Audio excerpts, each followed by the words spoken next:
जैसे आप पेपर में सबने पढ़ लिया होगा, 50 रुपए गैस सिलेंडर पे बढ़ गए। वो गैस सिलेंडर उसी 10,000 रुपए में ही शिक्षा मित्र को लेना है।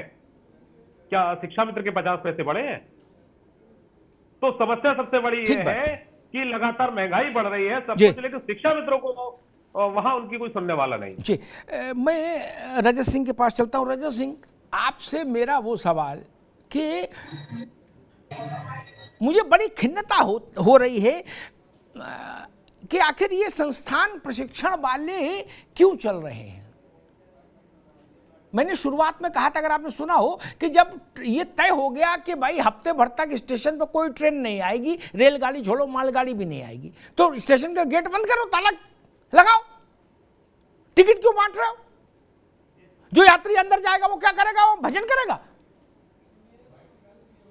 ये क्या खेल है भाई? जब अनुपात इतना बड़ा समानुपात हो गया कि अब बरसों बरस नहीं इसमें जरूरत पड़ेगी, तो ये बंद करो। बीएड के स्कूल, बीटीसी के स्कूल, दिस दैट सब। रजत, नहीं, इसमें भी पैसा जा रहा है ना युवा का।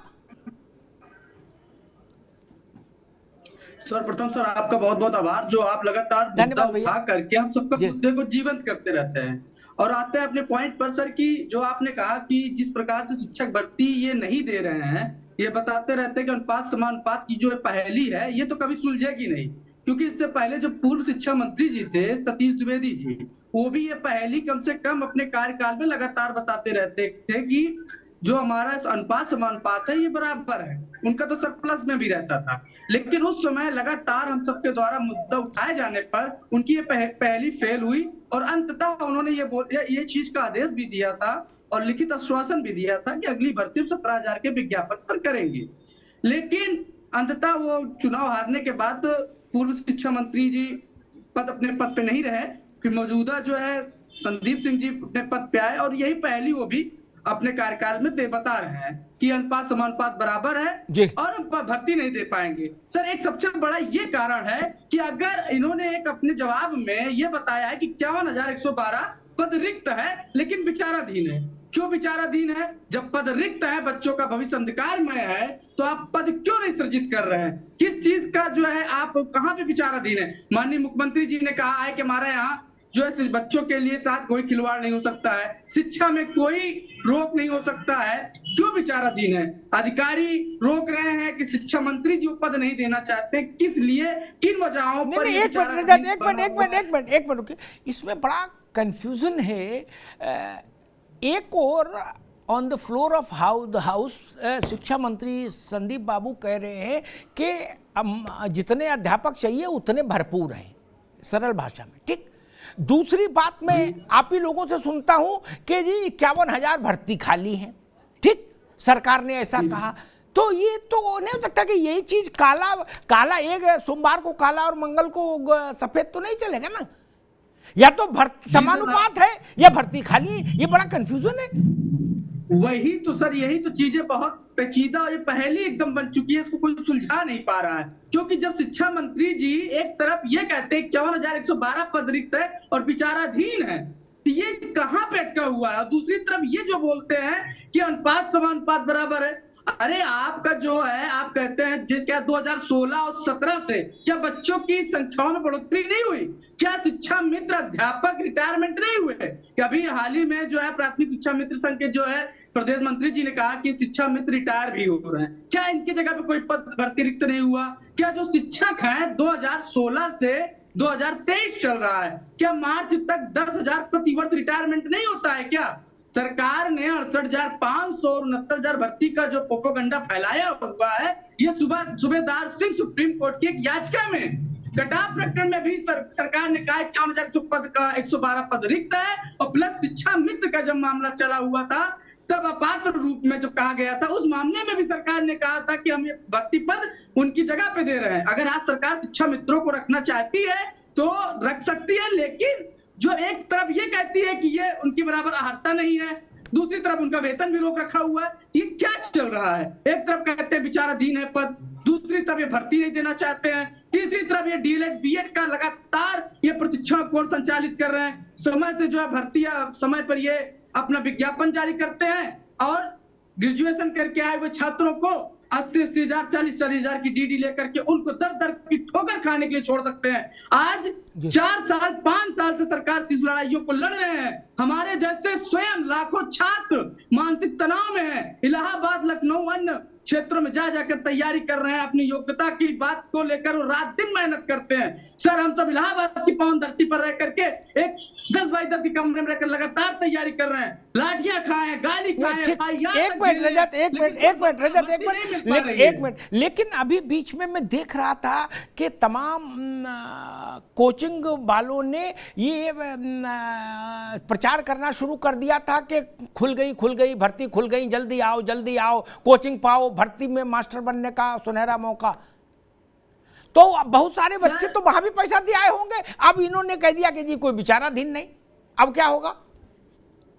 सर, जिस प्रकार से जो है बच्चे भर्ती का जिस प्रकार बच्चों का उद्दीपक भर्ती है, उसी प्रकार से कोचिंग संस्थानों का उद्दीपक हम सब बच्चे हैं। क्योंकि जब तक उनके कोचिंग संस्थान में हम सब जैसे छात्र पढ़ने नहीं जाएंगे तो उनकी रोजी रोटी कैसे चलेगी? उसी प्रकार वो सब सपने दिखा करके कि आओ पहले पाओ, जिस प्रकार से कोई बहुत सारी कोचिंग संस्थाएं बताती रहती है भर्ती आ रही है तो पढ़िए, क्योंकि भाई उन्हें भी तो अपना घर परिवार चलाना है, हमको भी तो नौकरी लेकर के अपने घर परिवार को देखना। उसी प्रकार से अगर ऐसा झूठा अफवाहें ना फैलाए तो बच्चे कहाँ पढ़ने जाएंगे? ठीक, रजत बाबू, ठीक है। आलोक जी, 20-20 लाख बच्चा टीईटी पास करके निकल आता है, ठीक जी। बहुत उदार हो जाएंगे तो 40,000, 50,000, 60,000 भर्ती कर देंगे। बहुत हो जाएंगे तो उसका भी डंका 5 साल बजाओगे क्या? फिर 5 साल सांस नहीं लोगे कोई भर्ती की क्या? ये 20-20 लाख क्यों, कहां से आ रहे, क्यों नहीं इस पर प्रतिबंधन रोक लगता है? अगर ट्रेन में 100 आदमी बैठ सकते हैं तो हम 10,000 टिकट क्यों काट रहे हैं? वो 9,900 क्या करेंगे? भगवान का भजन करेंगे स्टेशन पे?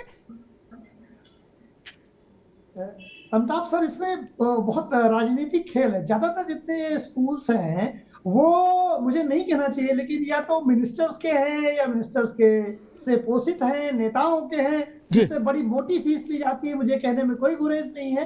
तो वो एक बिजनेस है। हालांकि मैं भी इस फील्ड से जुड़ा हूं, लेकिन मुझे तो कभी कभी अमिताभ सर लगता है कि किसी ने ये ना कहते हैं कि आईएएस के सारे पद फुल हो गए, अब खत्म, अब रिटायरमेंट नहीं, अब तो कोई जगह नहीं है, क्योंकि मैं तो सिविल को पढ़ाता हूं। लेकिन आप ये समझिए कि इसके पीछे इतना बड़ा गोरख धंधा है कि पूरे जो शिक्षा माफिया है, हम उसका एक छोटा सा हिस्सा है। जो मिनिस्टर्स हैं या जो बड़े बड़े अधिकारी हैं, उनके बीएड कॉलेज है, उनके बीटीसी कॉलेज है, अरबों रुपया कमाते हैं, वो फिर कमाई नहीं बंद हो जाएगी उनकी, इसलिए नहीं हो रहे। वरना जितनी वैकेंसी है, पहले क्यों बीएड उतने ही तो होते थे ना। बीएड सरकारी सीटों में होती थी, बहुत सामान्य मात्रा में बीएड निकलते थे। अब वो बीटीसी बीएड प्राइवेट करने की जरूरत ही नहीं थी। इतने बच्चों के, बेरोजगार पढ़े लिखे बच्चों की फौज खड़ी करने की जरूरत ही क्या है जब वैकेंसी ही नहीं निकलती?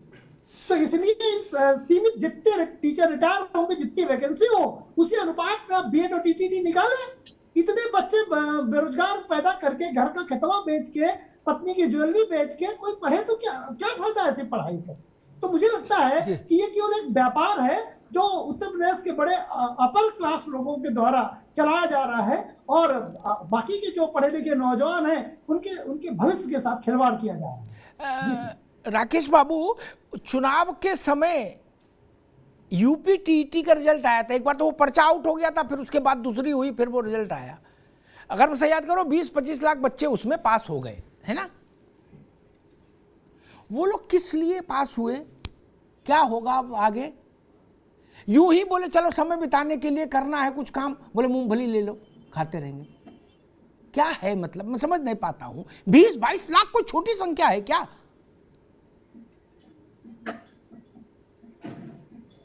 देखिए सर, सरकार जो है बेरोजगारों की फौज ये खड़ी कर रही है। लगातार टेट पे टेट और सीटेट कराई जा रही है। यार मैं तो इन शब्दों से नफरत करने लगा हूं राकेश बाबू, मैं तो इन शब्दों से नफरत करने लगा हूं।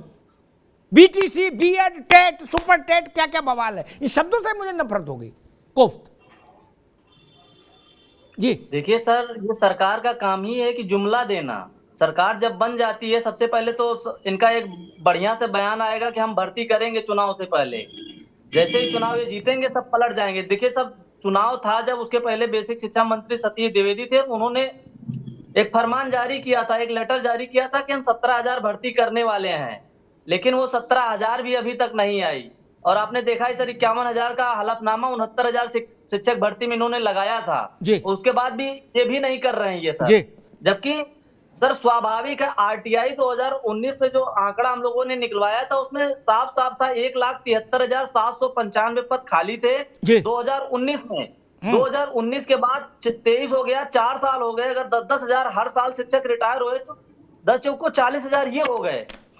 अब सर 2 लाख के ऊपर आंकड़ा ये पहुंच चुका। ऊपर से ये बयान दे रहे हैं कि बेसिक शिक्षा विभाग में प्राथमिक शिक्षकों के जो पद नहीं खाली। अब आप एक बात बताइए सर, हर साल 10,000 शिक्षक यही रिटायर हो गए और ऊपर से बयान आ रहा है इनके शिक्षक नहीं खाली। अब देखिए सर, पीएबी के भी एक रिपोर्ट आई थी हाल ही में, आपने सब देखा होगा, उसमें 1,26,000 का आंकड़ा दिखाया गया। पीएबी की इन्हीं की रिपोर्ट थी।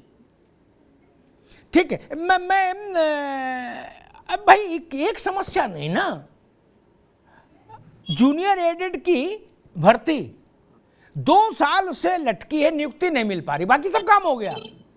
बताइए किससे रोए जाके आदमी, बच्चा क्या करे? 2 साल से नियुक्ति मिलनी, वो भी काम नहीं हो पा रहा। फुटबॉल बना के रख दिया बच्चों को। रामलाल के पास जाओ, वो कहता श्यामलाल के पास जाओ, श्यामलाल के पास जाओ, वो कहता मोतीलाल के यहां जाओ।